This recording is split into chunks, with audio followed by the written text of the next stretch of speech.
السلام عليكم، نتمنى من الله تكونوا بخير وعلى خير وانتم كتشاهدوا هذا الفيديو هذا. يا لالا يا لالا يا لالا، ومشيتي تتبعتي هاد الاسرار وخديتي من عندي هاد الاسرار، نضمن ليك انك غادي تكوني لالا ومولات الدار وكل شيء غادي يبقى يسولك. فنتمنى من الله ما يجيكمش فيديو طويل. هذه كتشوفوني انا دابا في الارجوحه ديالي اللي كنت شاركت معكم حتى هي القناه ديالي. هذه كنت شريتها في عاشوراء، شريتها في عاشوراء. شريتهاش ليا انا، شريتها للوليدات ولكن كنستعملها. فعلى بركه الله. فكما كتعرفوا خواتاتي، الخبز ديالي كنديرو بالزرع، كنديرو بالنخاله، كنديرو بالدرا، يعني كل مره ورزقو. يعني الوقت اللي كيكون عندي طحين راني كندير هذاك الطحين اللي عندي، وانايا كنفضل النخاله ديما على حساب عندي كيضرني الجهاز الهضمي، فكتعرفوني انني كنستعمل النخاله بزاف. فالسر اخواتاتي هو الخميره بلديه. خميره بلديه كيف ما نزلتها معكم وشاركتها معكم في القناه ديالي، ملبساها كسوه العروسه كسوه ديال بنتي، ديال المونيكا ديال بنتي. الخميره خواتاتي هي هذه، كنحيها في الليل ومن بعد كنوض الصباح كنبغي نعجن، كنهز من هذاك الشويت كنديرو في قرعه اللي كتشوفوا على الجنب، وكنخلط القمح ولا الذره ولا مع بعضياتهم. وهادوك الحبوب راهما شاركتهم معكم حتى هما في القناه، راه كيف ما بديتهم معكم في اول فيديو، واللي بغاهم راه يمشي القناه ديالي وغادي يلقى هذا الفيديو هذا اللي درت فيه هاد الحبوب. وهذه هي الطريقه ديالي باش كنعجن. الطريقه كيف كتعجن اي ام اي اخت. كنستعمل شويه زيت بلديه ولا زيت روميه، وكندير الطاوه كما كتشوفوا، وكندير الخبز المقلى، وكندير خبز الفران. ولكن السر هو الثاني في الخبز، هو كذلك العجينه تكون مرخوفه ما تكونش قاصحه باش كيجي مفشفش. هذه اخواتاتي بالنسبه للخبيزات. وبالنسبه للطياب ديالو اخواتاتي، هو انك ملي ترمي الخبز، يعني بعد ما تغطيه الا كان البرد باش يدير نيني، ملي تبغوا ترموا الخبز فتقلبوه هو خضر، ما تقلبوش هو حتى يطيب. الخبز راه حنا معروف غنديروه في الطاوه وغادي ندخلوه الفران، ولكن الخبز المقلى فراه نقلبوه هو باقي خضر بحال الرغايف كما غادي تشوفوا معايا. الا قلبتيه هو طيب راه ما كيتنفخش، والنفخ ديال الخبز راه هو السر ديال باش كيجي مفشفش. دابا غادي نشوفوا العجينه ديال المسمل اخواتاتي. عجينه المسمل ديما ما تعطوهاش واحد الاهميه في الدليك، خلوا البلاستيكه هي الدلكها. الناس اللي ما عندهمش العجان، انا ما كنستعملش العجان عندي وما كنستعملهاش بزاف. فكيما كتشوفوا انني كنقلب المسمليه وهي مازال خضراء، كيفها كيف الخبز، كيف الخبز ديال المقله. خاصو يترمى هو، خاصو يتقلب هو خضر. الا تقلب هو طايب راه ما كيجيش رطب. هذه بالنسبه للمسمن. فغادي تشوفوا معايا اخواتاتي دابا القرص او الكرواس او كل كيفاش كيسميه. نيدو راه هو اخواتاتي كيبقى اختياري، وكذلك كاوكاو راه حتى هو كذلك كيبقى اختياري، راه تقدري تعوضيه بالنافع ولا اليانسون. والخميره البلديه عروسه الخبز عندي ما تتخطانيش. والماء دافي، الا كان الصيف الماء بارد احسن حاجه يكون الماء دافي، حيت الكرواسه كتبغي تجي مرخيه. اما الخبز ننصحك انك تعجنيه بالماء بارد في الصيف باش ما يجيش مرخي، ولكن في الشتاء تعجنيه ضروري بالماء سخون. فغادي تخلطوا المقادير كلها. عجينه الكرواس دائما باش تجي مفشفشه دائما خلوا واحد شويه زبده بلديه، واحد شويه زبده مذوبه، وحتى الاخر ملي كتبغوا تجمعوا ديك العجينه كتجمعوها بديك الزبده بلديه باش كتجي رطبه. وكاين اللي كيستعان كذلك بالزهر، فانا ما كندير الزهر باش ما كتجينيش قاصحه. دابا غادي نقرصوها ونديروها في الطاوه ونخلوها تخمر وندخلوها الفرن كيف اي كرواسه باش تجي مفشفشه. هذه درت الكيكه داك النهار وصورت. في هذا الفيديو هذا راني تعبت في المونتاج صراحه، ما تنسونيش من لايك الله يرضي عليكم. هذه اخواتاتي تومه مطحونه. فكيف ما طلبتوا انكم بغيتوا تشوفوا التومه، هي هذه اخواتاتي التومه. انا كنشيل البلديه وكنشيل الروميه، وكنغلب البلديه على الروميه. فكنغسلها نقيها مزيان كما شفتوا معايا. غادي نحمرها في الفران.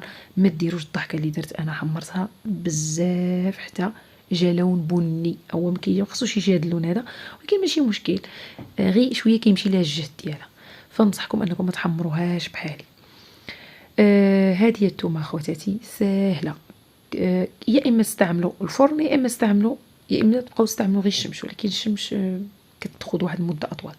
خواتاتي هذا الري بالبلدي بالنسبه للناس اللي عندهم القولون العصبي، الناس اللي كيعانيوا من الجهاز الهضمي، ننصحهم بالري بالبلدي، ما فيه لا سكر حتى شي حاجه. اللي بغى يدير سيروب انتما تشوفوه في الفيديو.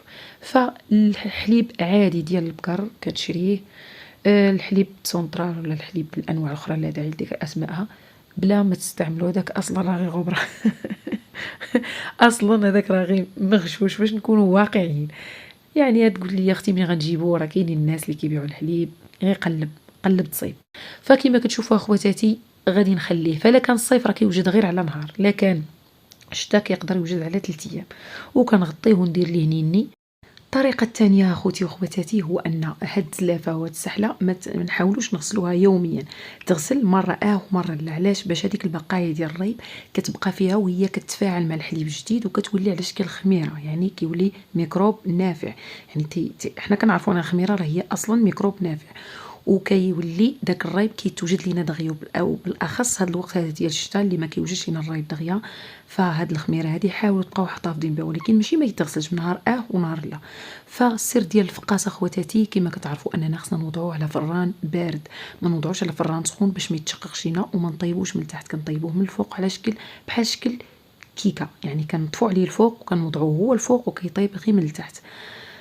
وكتمضوا الموس خصو يتمضى مزيان على الزلافه، على قاع الزلافه، عاد كنقطعوا الفقاس باش ما يتفرسدش لينا.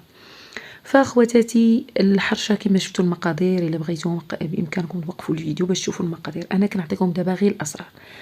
الغزالات ديالي راه كيعرفوا يصايبوا الحرشه، ماشي ما كيعرفوش يصايبوها، ولكن النصيحه هي استعملوا الحليب اكثر من الماء.